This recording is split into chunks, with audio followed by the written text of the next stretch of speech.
Hi, my name is Carl. I'm a sound designer and ex-music tech journalist. Here are my 5 reasons why impOSCar is the most underrated synth in the world.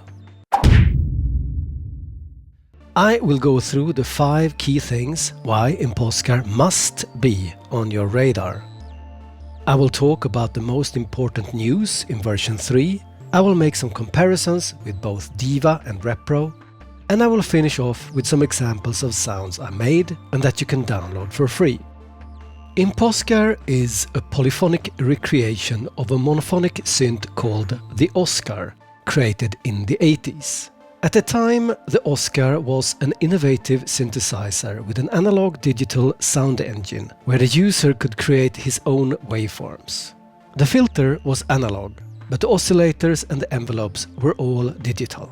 Working copies of the original OSCar sells for astronomical amounts of money these days.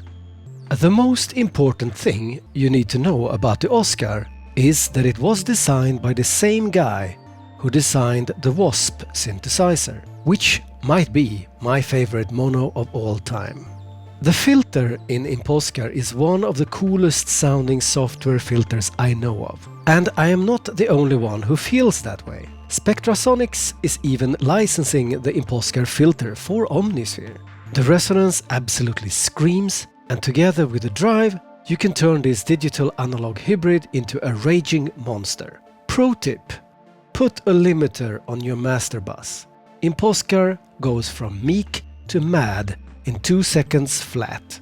Here are 3 simple steps how you can make this synthesizer scream like a bastard. Step 1. Set resonance to max and cutoff to around 200-300 Hz. 2.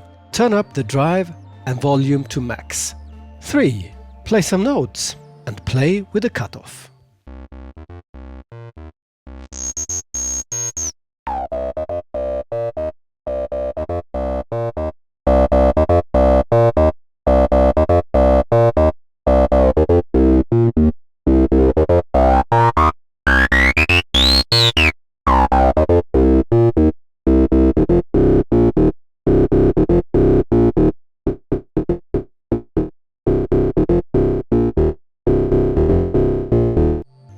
The cool thing about impOSCar is that it has 2 hidden stages of saturation.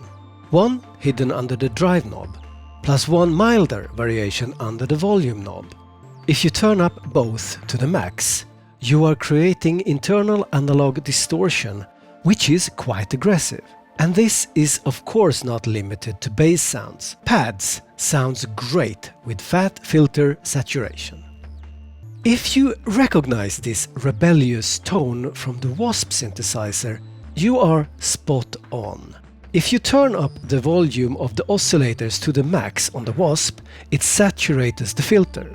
The Behringer WASP Deluxe is a fantastic mono, but not everybody are into hardware, and sadly, there is no one-to-one replication of the WASP in software form.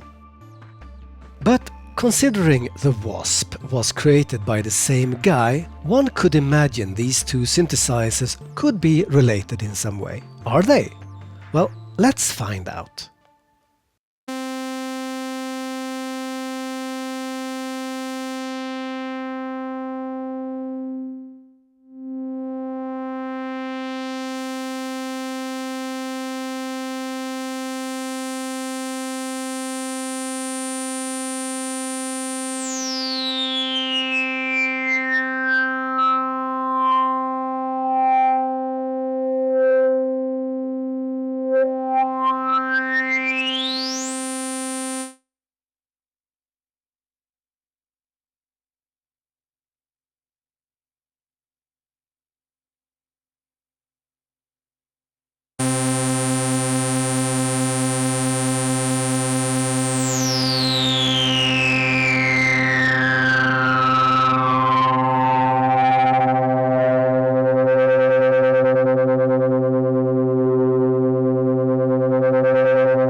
Just as with the WASP, impOSCar is a synthesizer that has a will of its own.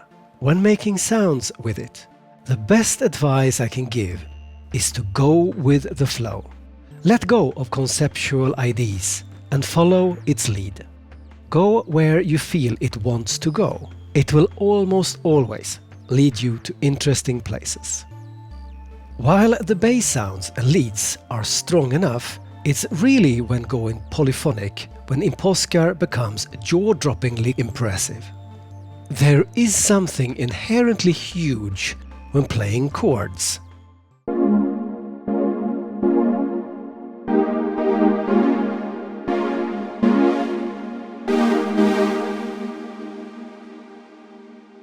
I could almost go so far to say that the A1 pad preset alone is worth the price of impOSCar.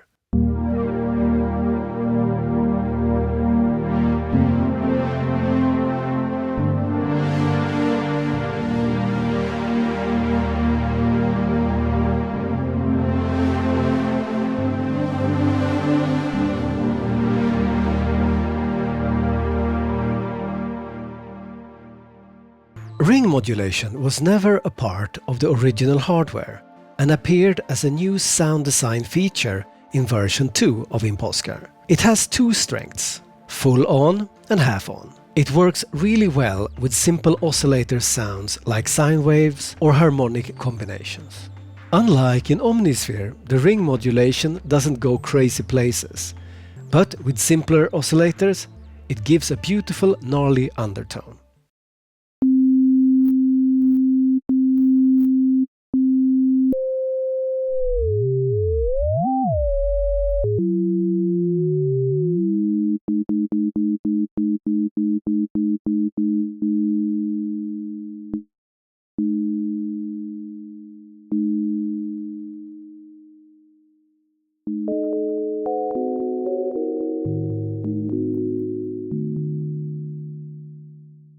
New in version 3 is the inclusion of wavetables.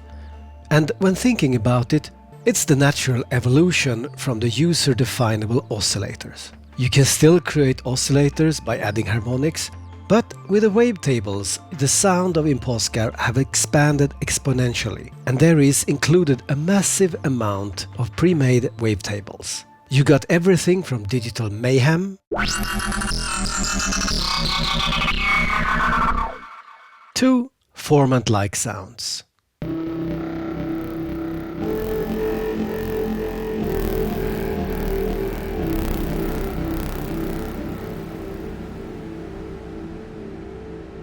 My favorites are without a doubt the more subtle ones.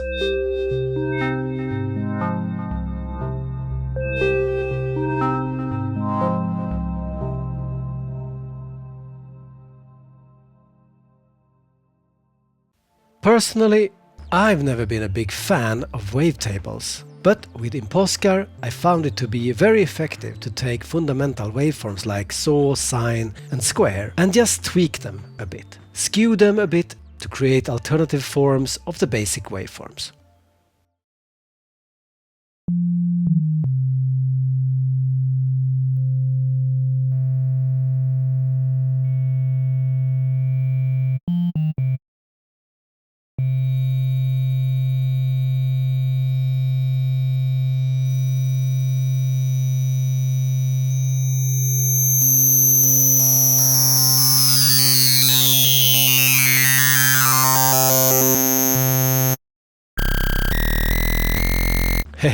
Oops!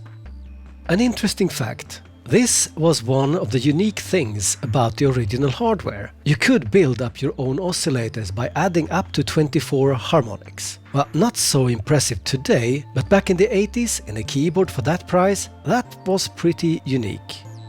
As I just talked about, Wavetables is a new feature in version 3. But as with the Wavetables, you can now design the shape of the LFOs. While this is fine and all, the biggest feature is that the interface is now seamlessly rescalable. The old preset browser is gone with a new, much better browser in its place. A massive reverb have been included.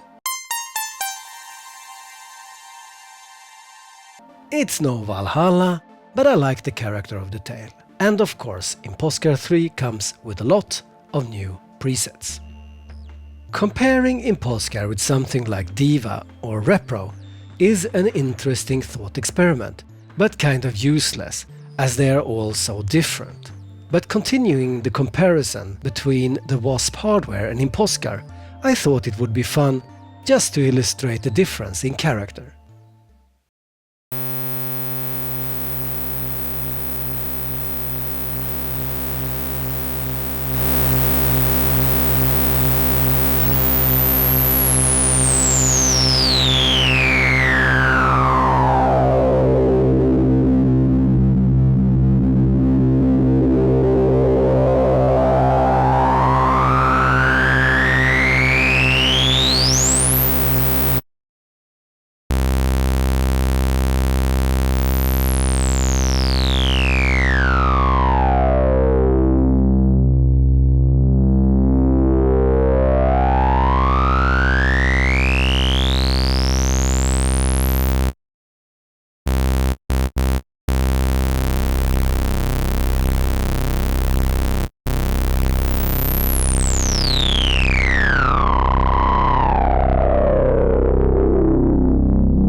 If I had to choose between Diva and impOSCar, I would still pick Diva, as you can make anything from deep Juno basses to a creamy JP Super Saw pad.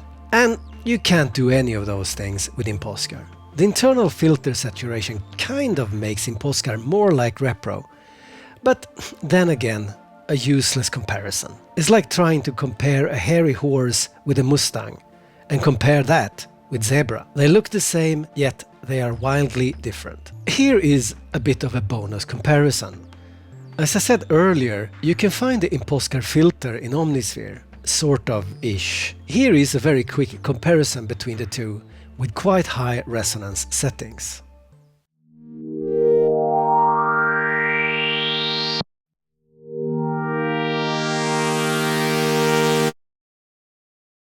As you can hear, the filters share the same fundamental character, but the Omnipshere filter is more well behaved than the impOSCar one. That has probably more to do with the internal gain staging and internal distortions. With version 3, I find it hard to really see things that could be drastically improved for a future version. Maybe being able to layer a step sequencer would be cool, but now I'm just reaching for straws. The only thing about version 3 that baffled me was that it didn't have the GForce Xmod features. Xmod, if you don't know, is an additional layer of modulation that works above the existing architecture and lets you add an extra LFO or an envelope to pretty much modulate any parameter you want. Xmod is found in almost every GForce synthesizer and is a fantastic tool to modulate parameters you normally wouldn't have access to. I spoke with GForce about it and they said that the reason was not to overly complicate the synth, which, yeah, I can't disagree with that. Here are some sounds I created while making this video. You can download these and more for free at plughugger.com. Free as in direct download, no registrations needed.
So there you have it.